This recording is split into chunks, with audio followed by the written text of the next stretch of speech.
Welcome to Telestar update.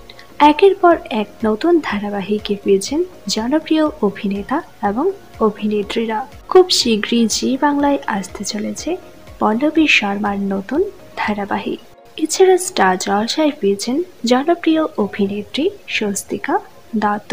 এই দুই অভিনেত্রীর পর আরও এক জনপ্রিয় অভিনেত্রী এন্ট্রি নিতে চলেছেন নতুন ধারাবাহিকে। শোনা যাচ্ছে ম্যাজিক মোমেন্টের হাত ধরে আবার টেলিভিশনের পর্দায় ফিরে আসছেন অভিনেত্রী অনুষ্কা গোস্বামী এবং তার বিপরীতে দেখা যেতে পারে অভিনেতা শন ব্যানার্জিকে। শোনা যাচ্ছে তাদের এই আসন্ন নতুন ধারাবাহিকটি স্টার জলসা নয়, আসতে চলেছে জি বাংলার পর্দায়। তাদের নতুন ধারাবাহিকে আবার কামব্যাক করার সম্ভাবনা প্রবল। এই দুই জুটিকে আবার নতুন ধারাবাহিকে দেখার জন্য আপনারা কারা কারা এক্সাইটেড তা নিচে অবশ্যই কমেন্ট করে জানান।